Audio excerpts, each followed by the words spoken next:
Marcus Spears is here, and I think we're a little excited. We're here, right? Yes, we here. We here. First of all, if you thought this show was going to start off talking about football, nope.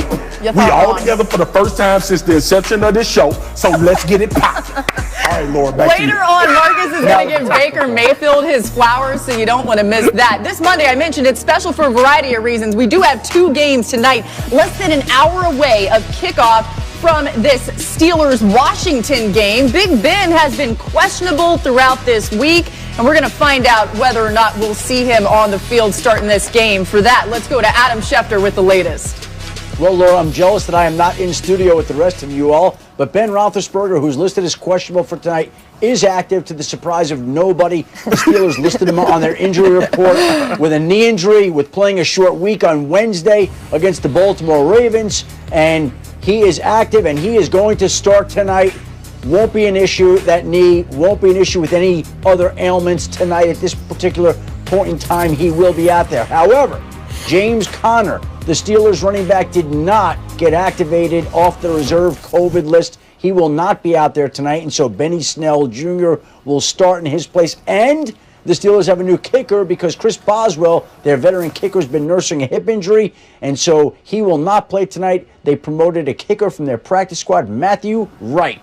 There you go. Hey, Adam, we can't wait to get you in studio here as well. You're in New York. You'll be on Monday NFL Countdown tonight, so we'll see you there. But let's bring in Jeremy Fowler now, covering the game. Of course, you can watch that at 5 Eastern over on Fox. And, Jeremy, we had to wait to find out if the Steelers would have their quarterback, their starting quarterback tonight. We've known, though, since last week that they'll be without their D tackle, Bud Dupree. How are they dealing with replacing him? Well, Laura, they are reeling from that loss in a big way. This is one of their favorite teammates. I spoke to several Steelers who said he's the most likable guy in the locker room, and they knew he kind of underachieved in his first couple years. Now he's a bona fide superstar around these parts, and so they are devastated. And I talked to a veteran Steeler who said, look, we know offenses are going to slide their protection even more toward T.J. Watt's side, but that Watt has answered the bell in his career every single time in a big way. So they expect the same now. And they really like Alex Highsmith, Bud Dupree's replacement. I talked to coaches that said that he's smarter beyond his years and that he may not be Bud Dupree yet, but they think in the future he could be something close to that. All right, more Jeremy Fowler as we get closer and closer to kickoff there, so stay with us for that. We'll be getting you ready for that game as well as the Monday night game right here on ESPN. But let's go back to Sunday. Eagles taking on the Packers. Dan Orlovsky, interesting day for Philly quarterback.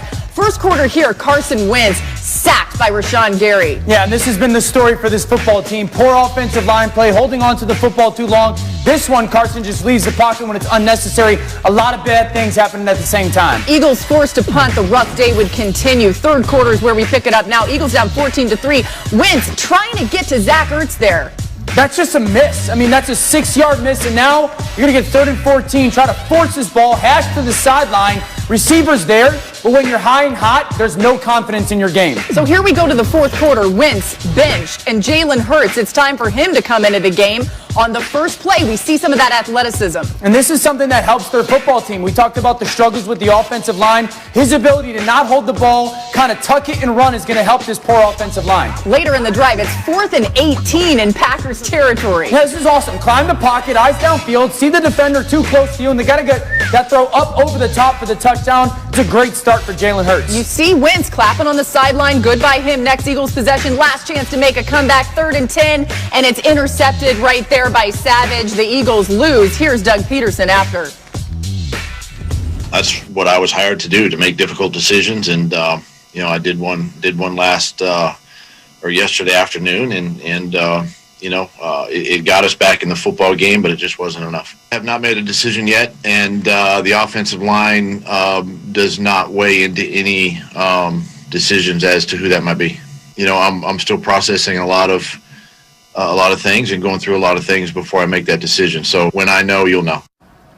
All right, I misspoke. That sound was actually from today. So Doug Peterson with a really tough situation on his hand when it comes to this decision. Marcus, what do you think the Eagles need to do at quarterback? Start Jalen Hurts going forward. That's first and foremost. And then you get to the point where we start talking about, well, what's Carson Wentz's future? What do you do with him moving forward? The bottom line is this. Doug Peterson's responsibility is to the Philadelphia Eagles football team. Not Carson Wentz. And I understand the importance of the quarterback position, keeping him in the zone as far as if he has to play or if you choose to start him. But the bottom line is this. I think at some point during this season, Philly did a bit of a disservice to Carson Wentz. Okay. Because he's been struggling for a while. Right. Right? And you try to ride the wave and hope that eventually he'll turn Play the corner. himself out of it. Yeah, we play himself out of it. We can coach him out. I can coach better. We can prepare better. But sometimes your quarterback is just bad, right? And that's not Carson Wentz's overall arching definition of being bad. But right now he's bad. So Jalen Hurts should be the starter because that's a spark and possibly better than what you have. Yeah, and the reason they're in this situation is confidence. Confidence is the most important thing. It's the easiest thing to lose. It's the hardest thing to get back. And you could see it with this play. Now, why are they in that situation? Well, last year he kind of overcome some stuff, then the draft pick, and now he gets benched. This is early on in the game. Just look at his drop right now. This pocket is completely fine. Look at his body angle. He is already determining, even though he's got a one-on-one route up top, I'm going to leave this pocket. Look at the slant of his body. And just watch how his feet come together here. He has already made up his mind. I don't trust my offensive line. I don't trust my guys to get open. I don't trust the play call. So why is that trust or lack of trust kind of showing itself right now? Listen, the draft pick did not help of Jalen Hurts. It didn't. Whether we think you should be tougher than that or not, it didn't help. Getting benched was probably necessary. So now where they sit is, okay, moving forward, how do they regain the trust? Do they want to regain the trust? You know, that's the biggest question, whether Jalen Hurts should play or not. It's complicated because they have two goals at the same time. One, win now, because they're in that godforsaken division. They can still win it, right? And so that's on the table. Two, they want to fix Wentz because financially they're motivated to fix Wentz. If Carson Wentz wasn't on his contract, he would have been benched a long time ago. So this football team is trying to do both of those things. I actually believe playing Hurts is the right decision for both reasons. It helps now because you saw yesterday he gave that offense a spark. His mobility is huge because that is a decimated offensive line. It's an offense that has been, as I've said, a tornado of suck. Yeah. They had some moments. He made some nice throws yesterday. He didn't light the world on fire. He wasn't perfect. He looked like a rookie.